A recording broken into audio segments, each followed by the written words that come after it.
그럼 지금 서민들에게 필요한 게 전세라는 겁니까? 월세라는 겁니까? 전세가 필요한 분도 있고 또 월세가 필요한 분도 있습니다. 상황에 따라서 돈이 충분하게 있는 분들은 전세가 안정적이고요. 또 현금을 잠깐만요. 그러면 아까 말씀하신 게 상당히 모호해서요. 이거 따뜻한 아이스 커피처럼 말씀을 하셨었는데 그러면 지금 전세에서 월세로 가는 추세가 맞다고 하시는 겁니까? 맞고 틀리고의 문제는 아닌 것 같습니다. 여건에 아니, 따라서 그 추세에 전체적으로 따라서 간다고 말씀을 하셨는데 전체적으로 월세화가 진행되고 있는 중에 있고요. 그 월세화가 진행되는 게 맞는 겁니까? 금리가 거기 따라가야 되는 겁니까? 네?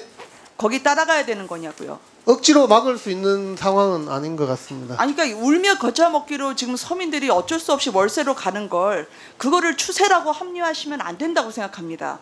이 당연히 SH도 계셨기 때문에 아시지 않습니까? 왜냐하면 전체 이 가격 비용으로 봐도 그 비용의 2, 3%가 전세고 그 비용의 4에서 5%가 월세입니다. 그럼 당연히 서민들이 부담을 월세로 더 갖게 되는데 그렇게 가는 추세를 지옥을 만들어 놓고 그 지옥을 따라가라고 지금 말씀하시는 거와 마찬가지입니다.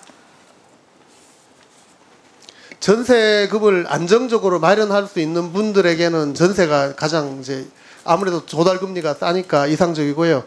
그 전세급 대출금리는 2%에 불과하지만 전월세 전환율은 6%, 5% 시장에 따라서 달라지기 때문에 그분들에게는 전세가 맞죠.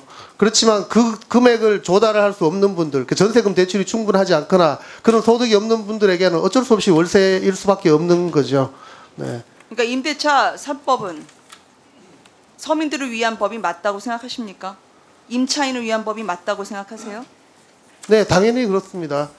왜 보호하려고 만든 법이니까 당연히 약자인 네. 보호를 위해서 만든 법이고 그렇습니다.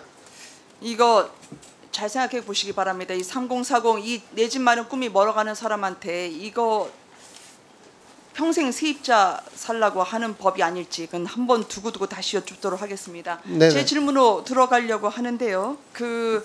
분양전환 임대주택을 좀 여쭤보겠습니다. 이게 임대인데 분양도 들어가 있습니다. 이게 목적이 임대입니까? 분양입니까?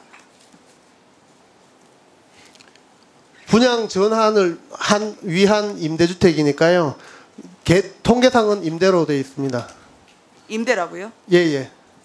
그러니까 임대하려고 만드신 거예요? 임대를 목적이 하되 임대예요? 장기적으로 분양도 가능하도록 이렇게 되어 있습니다. 분양도 가능하도록 하면 분양 전환이라고 말을 쓰시면 안 되죠. 반드시 분양 받아야 되는 건 아니니까요.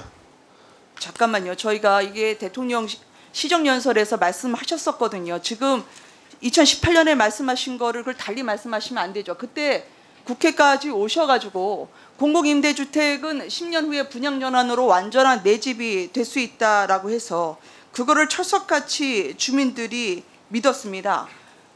지금 이게 분양 전환이라고 말씀을 하시고 그리고 지금은 사장님은 임대라고 말씀을 하십니다. 이게 뭐가 맞습니까? 호적상 이 주택이 분류상 임대주택으로 분류되어 있다는 말씀이고요. 이게 이제 분양 전환부니까 분양으로 전환할 수 있도록 이렇게 되어 있습니다. 지금 이게 입법 취지에 맞다고 생각을 하세요? 임대인데 분양이 가능하다. 이게 분양 전환으로 하셨는데요. 입법 취지는 임대에 사는 사람들도 10년간 또는 이제 당초에 5년짜리 있으니까 5년간 분양할 수 있는 돈을 모아서 분양을 전환하도록 이렇게 되어 있습니다. 제가 다시 대통령 말씀을 한 번 더 드리도록 하겠습니다. 4년 전에 야탐역에서 대통령이 말씀하셨던 겁니다. 10년 임대 분양 전환을 5년 임대와 똑같은 방식으로 해결하겠다고 다시 한번 공약을 했습니다.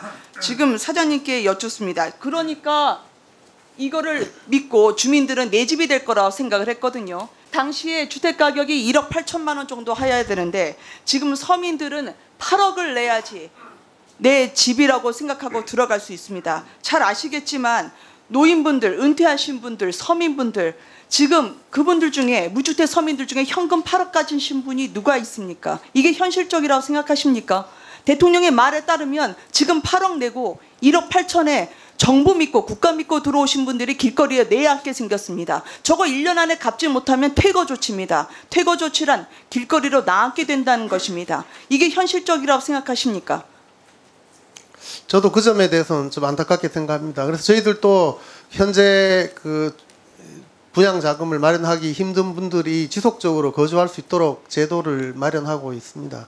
그 분양 전환에 막대한 시세 차익을 지금 LH가 가져가고 있기 때문에 시민단체들이 다 들고 일어난 겁니다. 무주택 서민 준다고 싸게 땅 사셨잖아요. 거기다 집 지어가지고 팔아서 이익해서 8조까지 지금 LH와 공공 택지를 갖고 하셨던 분들이 저렇게 돈을 많이 벌어가고 있다고 이야기를 했는데요.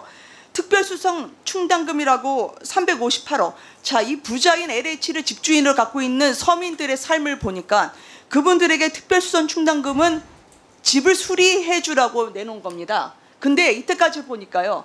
그 358억 중에 단 한 푼도 이게 쓰여지지 않았어요. 그 덕분으로 지금 서민들이 살고 있는 LH 밑에 있는 세입자들을 보면 천장에서 물이 새고 있고요. 벽은 갈라지고 있습니다. 그런데 이걸 그대로 살라고 합니다. LH에 전화했지만 대답 없는 메아리가 됐습니다. LH의 집에 진주 LH 집이 있죠. 그거 4천억 들여서 저희가 지으신 걸로 알고 있는데 뭐라고 생각하겠습니까? 이 부자의 집주인은 정작 저렇게 훌륭한 집에 사시면서 서민들에게는 그 한 푼 드리지 않고 거기서 나 임대주택 서민입니다. 갈라진 땅, 갈라진 천장에서 살아는 것과 어떻게 틀립니까?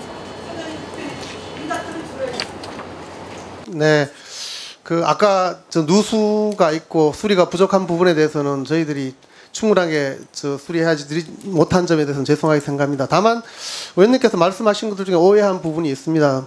특별수선 충당금의 경우에는 그 분양 대상자인 이분들이 동의를 해야 집행이 가능하고 또 지자체랑 또 협의하게 되어 있습니다. 그 돈을 쓰지 않으면 LH 수익으로 들어가는 것이 아니라 분양자들에게 돌아갑니다. 그러니까 분양 받으실 분들은 그 돈을 결국 가져갈 것이기 때문에 보통 이제 쓰지 않기를 바라는 경우가 많이 있습니다.